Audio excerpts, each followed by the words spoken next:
Hoje, 20 de maio, é o Dia do Pedagogo. A data comemora aqui no Brasil a importância de ensinar, planejar, executar e coordenar tarefas do setor da educação. O Dia do Pedagogo surge como uma oportunidade para homenagear esses profissionais que tanto se dedicam à formação de crianças e adolescentes. E nesse dia especial eu tenho a alegria de conversar com o Naclayton Souza, coordenador pedagógico das obras sociais redentoristas. Naclayton, boa tarde, bem-vindo aqui ao nosso Almanaque Católico. Boa tarde, padre. Boa tarde a todos os nossos telespectadores. Naclayton, quando eu era criança, faz muito tempo, a gente sempre falava do professor, da professora e de outros profissionais que trabalhavam no ambiente escolar. Com o tempo, uma formação em específico, e poderíamos assim dizer, comum a essas áreas, administrativa e, por que não dizer, também da sala de aula, foi ficando mais difundida, que foi a pedagogia. Qual que é a diferença do pedagogo para o professor? Ou talvez poderíamos perguntar, todo professor é pedagogo e todo pedagogo precisa ser professor? Vamos lá então. A pedagogia, ela se instituiu a partir da necessidade de entender o processo de desenvolvimento, o processo de aprendizagem do educando.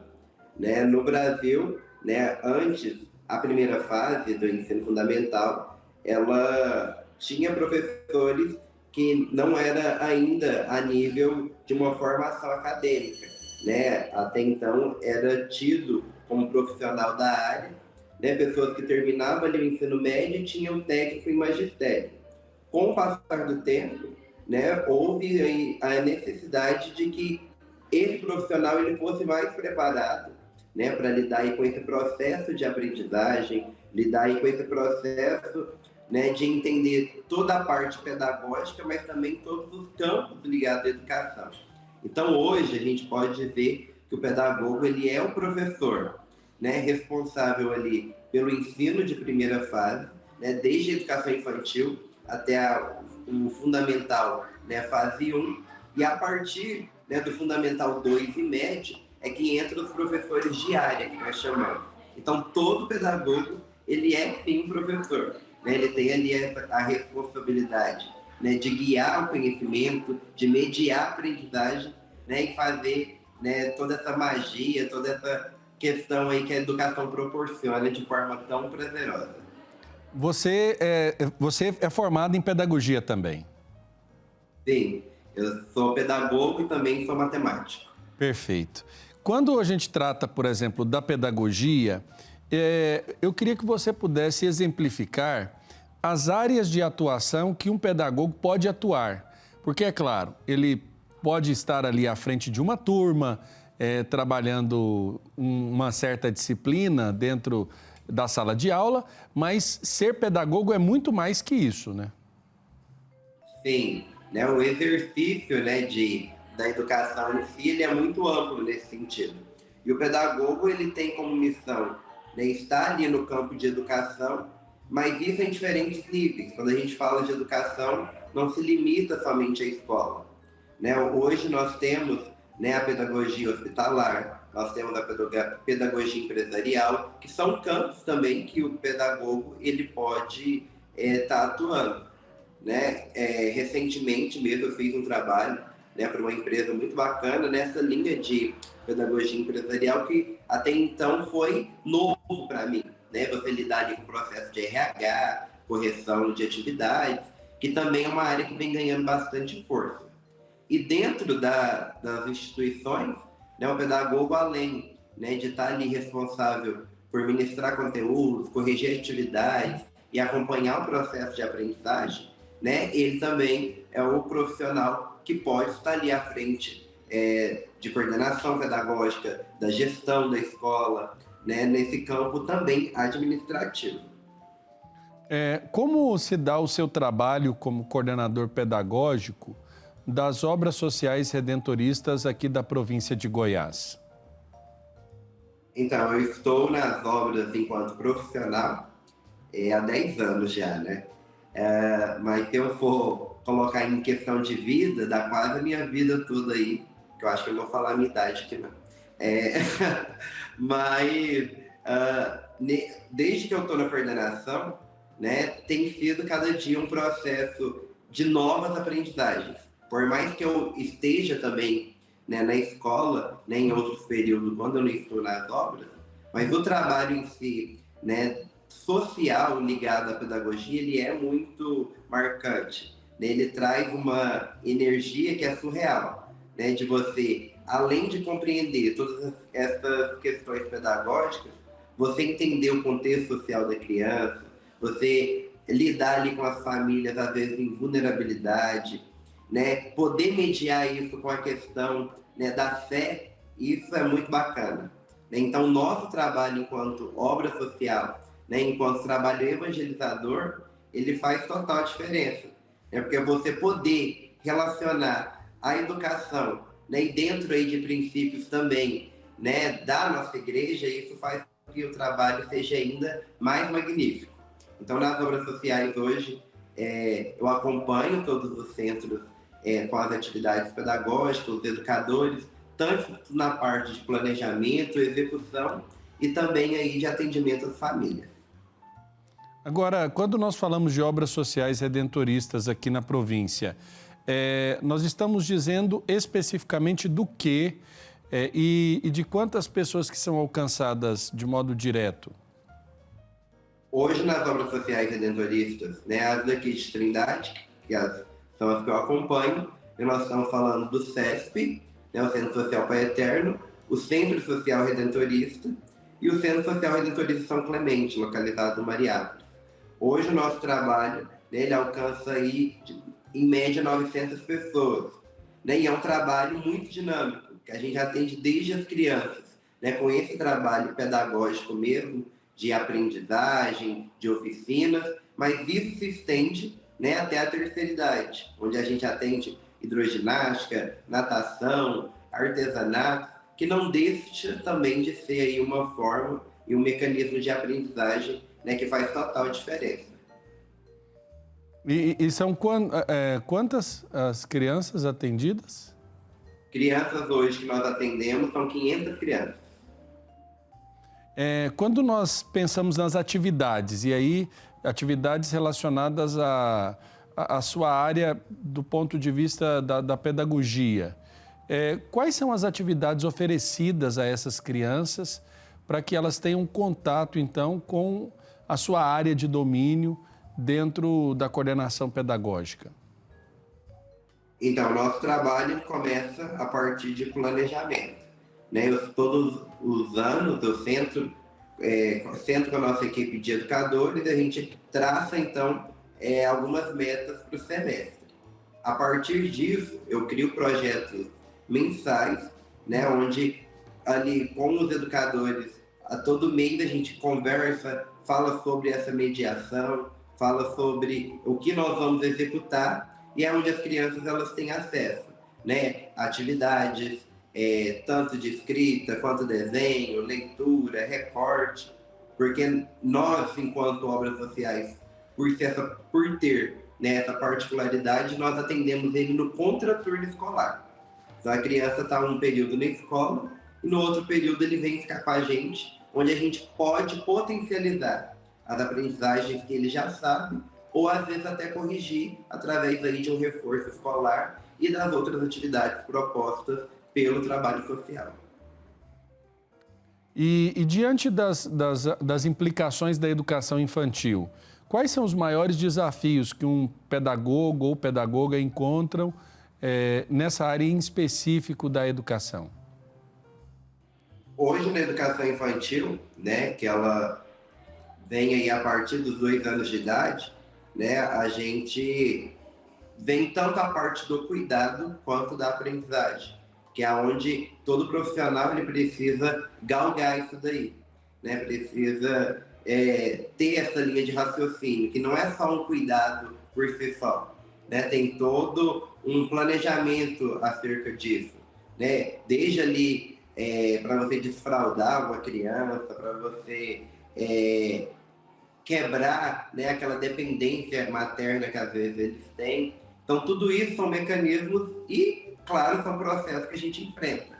E hoje, o que a gente percebe na educação, até com a pandemia em si, é que isso se tornou um pouco mais ousado nesse sentido.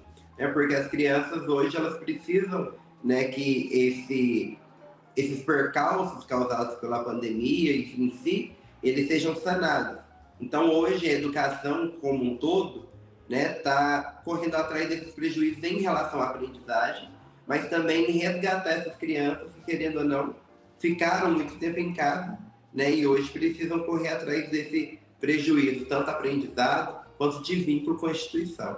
Né? E na educação infantil como um todo, né, essa questão do cuidado, essa questão da recreação, essa questão de desenvolvimento da criança, né, é sim um desafio, mas também tem aí seus benefícios. Né? Você vê o processo da criança ali, de 3, 4 anos, adquirindo maturidade, adquirindo domínio, né? Isso faz com que a gente olhe todos os dias para a nossa realidade e tenha ali uma dose de ânimo para continuar.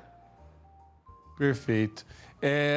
Nós também observamos que há um esforço por parte daqueles que atuam, trabalham nas obras sociais, e você é prova viva disso, de que é preciso incentivar a frequência escolar, a assiduidade nesse ritmo que é tão fundamental para a consolidação do conhecimento das matérias básicas na vida de uma criança.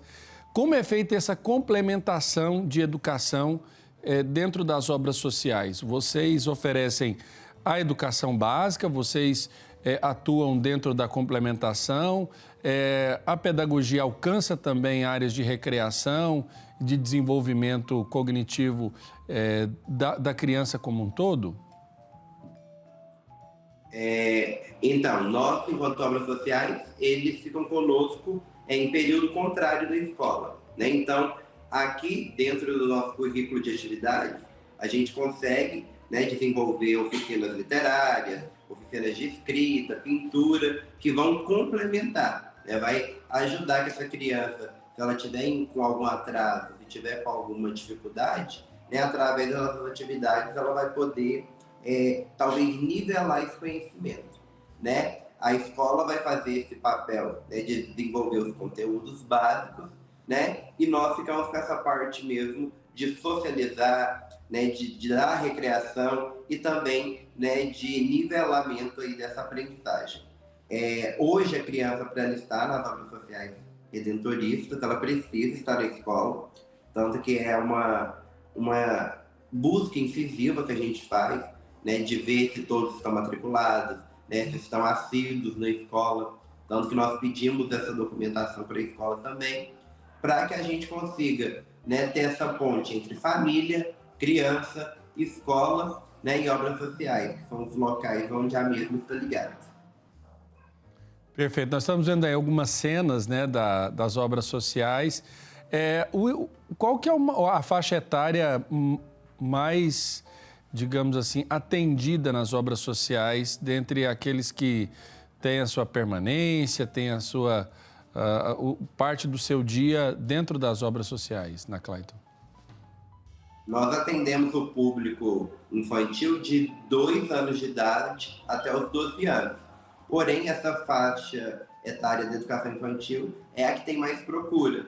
Né? Dos 2 aos 5 anos de idade, a gente não vence, digamos assim, a lista de espera. Né? Toda semana é pais procurando nós, são pessoas interessadas no trabalho, né? E então a faixa mais concorrida, digamos, é o de 2 a 5 anos. Mas nós atendemos até a pré-adolescência, que é os 12.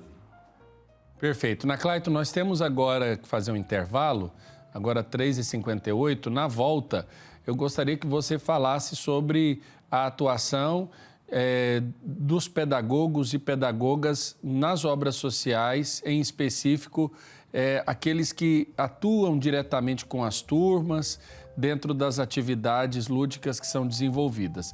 Mas é daqui a pouquinho, na volta do intervalo, aqui no nosso Almanaque Católico. Não saia daí. Ficou mais fácil dedicar tempo e devoção ao Divino Pai Eterno. Baixe gratuitamente o aplicativo do Pai Eterno para smartphone e tablet. E tenha com você conteúdos exclusivos do Pai Eterno 24 horas por dia. Nele você pode acompanhar as novenas do Filhos do Pai Eterno, do Perpétuo Socorro e ao Sagrado Coração de Jesus, além do Santo Terço. Basta clicar no ícone Novenas e escolher o programa e qual edição deseja assistir. Fique conectado com o Pai Eterno a qualquer hora, em qualquer lugar. Estamos de volta com o nosso Almanaque Católico, agora 4 horas e 3 minutos.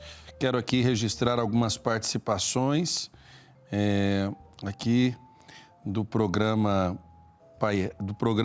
Almanaque Católico. Elísia Bastos pede orações por sua família. Marlene Moraes pede para que o Pai Eterno tenha piedade de nós. A Maria pede orações e proteção ao Pai Eterno. A Márcia Bastos, orações para ela. A Nilce, a Maria das Dores e a Marlene Souza, orações por sua família. Nós estamos falando hoje, no Dia do Pedagogo, sobre o exercício da pedagogia nas obras sociais redentoristas. Está conectado conosco o Clayton Souza, coordenador pedagógico das obras sociais redentoristas. Clayton, eu perguntava sobre se existem mais pedagogos e pedagogas que atuam junto a você ali nas obras sociais redentoristas e como é feito esse de que tempo em tempo é feito esse planejamento que você tanto ressaltou ser importante para um bom trabalho pedagógico junto aos centros sociais. Então, padre, hoje nas obras, todo o nosso corpo de educadores ligados às crianças são pedagogas, são outras profissionais que desenvolvem esse trabalho belíssimo, Tem outros professores que estão ligados ao esporte, ligados à música, que são as nossas oficinas e cursos profissionalizantes, mas na área infantil, que nós chamamos de bloco pedagógico, todas as nossas educadoras são licenciadas em pedagogias ou algumas que estão cursando também. Sobre o nosso planejamento, o professor em si, ele é um eterno planejador, podemos dizer assim, porque o planejamento ele precisa ser constante, assim como uma avaliação do trabalho ela precisa ser de forma incisiva, o planejamento também, porque se a gente viu que aquilo ali não está dando um resultado esperado, é necessário replanejar. Então, nas obras sociais, o planejamento do educador, do professor, ele acontece semanalmente, Toda semana elas montam a proposta, eu sempre olho nas segundas, que é o dia que nós fazemos reunião, vemos como que vai ser a semana, E na escola também acontece dessa mesma forma. Geralmente em escola ou é por quinzena ou é por semana, cada escola tem a sua organização. No nosso caso das obras sociais, o educador ele planeja semanalmente a partir de um projeto que é mensal. Perfeito. E Clayton, quando nós falamos de obras sociais redentoristas, nós estamos falando de uma instituições confessionais, instituições ligadas à Igreja Católica e assistidas pelos missionários redentoristas. Qual a diferença que você nota na atuação do pedagogo em uma obra da Igreja Católica com valores confessionais baseados no Evangelho e uma instituição civil sem nenhuma confessionalidade?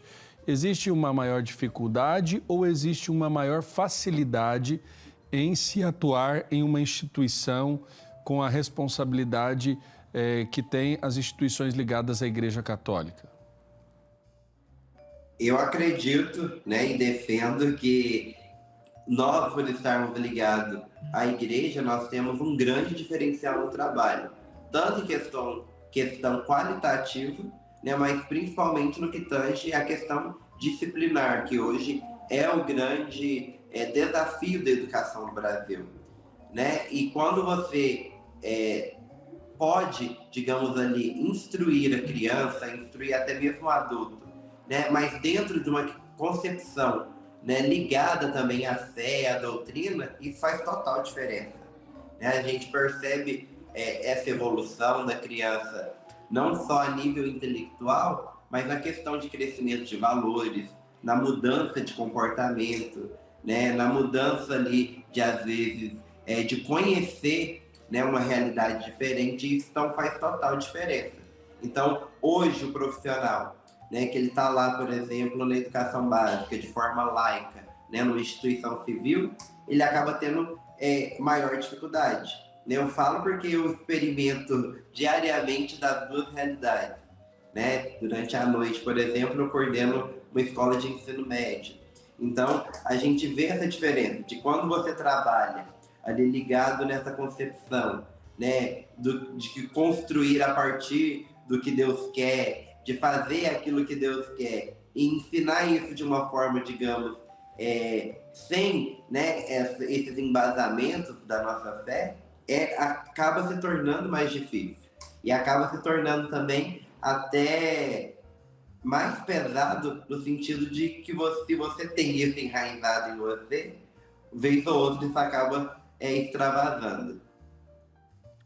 Agora é interessante porque ao ouvir você falar, eu me lembrava, dias atrás nós celebrávamos São Felipe Neri, o chamado, conhecido Santo da Alegria, que buscava evangelizar crianças, principalmente da periferia de Roma. E hoje, quando numa notícia, no pauta do dia, nós falávamos da escolha dos patronos da Jornada Mundial da Juventude para o ano que vem, se falava, por exemplo, de São João Bosco, que tinha toda uma metodologia, uma pedagogia para com os jovens, para com as crianças. Existe um modelo único de pedagogia ou nós poderíamos afirmar que existem várias pedagogias com as quais nós podemos lidar na abordagem com crianças e adolescentes? Sim, hoje a gente tem várias modalidades, tanto de ensino quanto também de filosofia, que a gente chama, né, dentro da pedagogia. Nós temos escolas mais tradicionais, nós temos concepções pedagógicas, digamos, mais lúdicas. Então é onde que entra as metodologias, né, do professor, de acordo com essa filosofia da escola, né, onde ela pode estar embasada numa diretriz, né, mais tradicional, né, e numa diretriz mais aberta, mais dinâmica. Tanto que hoje na alfabetização, né, onde esse foco do tipo de filosófico da escola é mais embasado, nós temos diferentes caminhos, né? Você pode ir pelo método tradicional, que é lá as famílias do B, famílias do C, famílias do D, mas você pode também pela concepção e construção da criança, né? Que é o que nós falamos de metodologias ativas, que é ensinar isso dentro de um contexto, ensinar isso a partir da construção do indivíduo. Então, existem, sim, diferentes caminhos dentro da pedagogia. Na Clayton, e qual foi o maior desafio que você encontrou dentro da atuação pedagógica na sua caminhada de vida? Você é muito jovem, você veio de um processo pedagógico dentro das obras sociais para depois assumir esse mesmo processo, antes como um receptor, né? Antes cuidado e agora cuidador, né? Agora você é responsável, estando à frente. Como você olha para a sua caminhada de vida e avalia a sua atuação como pedagogo junto às obras sociais redentoristas? Então, enquanto desafio, né, eu sempre falo que o trabalho em si, né, enquanto educador, enquanto professor, é o que a gente... Hoje, eu acredito que no mundo, né, as nossas maiores dificuldades é a falta de apoio, às vezes a falta de acompanhamento das famílias nesse processo de ensino-aprendizagem, né, no que tange a disciplina, a falta de valores, tudo isso que infelizmente afeta também no intelectual da criança ou do adolescente que a gente está lidando. Como eu me sinto, né, eu me sinto todos os dias como uma oportunidade de retribuir, né, o que eu recebi nas obras sociais, né, enquanto eu fui assistido, né, fui educador, hoje estou coordenando uma equipe de educadores, estou lidando com as famílias e eu vejo que é uma aprendizagem constante, né, onde eu, além dessa retribuição que eu posso fazer, né, eu colocar, né, outras ideias, traçar outros caminhos, isso faz com que, enquanto profissional, né, eu me sinta cada dia mais motivado, né, mesmo que hoje eu também tenho outras atividades, né, mas eu sempre falo que metade do meu coração ainda está aqui, né? Então é difícil ainda tirar isso de mim. Então, por mais que eu esteja na escola, né, esteja no atendimento clínico também, né, hoje eu sinto ainda que as obras sociais é que gera esse movimento em mim enquanto profissional e pessoal também. Perfeito. Na Clayton, na sua pessoa eu quero parabenizar todos os pedagogos e pedagogas que atuam em obras sociais da igreja e parabéns por esse dia, né? Dia da gente reconhecer a atuação de vocês e mais do que nunca entender como é fundamental termos profissionais bem preparados para conduzir todo esse trabalho que tem critério para ser feito, tem critério e planejamento para ser realizado. Então, parabéns e vou deixar aqui o espaço para você também fazer sua homenagem, sua palavra aos pedagogos e pedagogas que também nos acompanham. Sim, quero aqui também parabenizar, né, todos esses profissionais aí que são mais do que simplesmente professores e professoras. Né? Nós que muitas vezes somos psicólogos, somos advogados, somos ali tantas coisas dentro do desafio da educação, né? E que muitas vezes a gente não tem tanto reconhecimento, né, vindo da sociedade. Né? Mas quero dizer aqui para todos os pedagogos que estão nos acompanhando, para todos os pedagogos aí do Brasil, né, que nós somos importantes, né, o seu trabalho faz a diferença, então que todos os dias, né, Deus nos conceda saúde, sabedoria, para continuar olhando, né, para a magnitude que o nosso trabalho alcança e que através dele, né, estes possam fazer a diferença, possam todos os dias aí serem felizes e levar felicidade através do conhecimento. Então, parabéns a todos vocês. Tá certo. Forte abraço na Clayton, bom trabalho aí nas obras e uma alegria para nós podermos contar sempre com a sua disponibilidade, sua vocação, a sua atuação junto a nós. Fica com Deus, um abraço. Abraço, até mais. Até mais.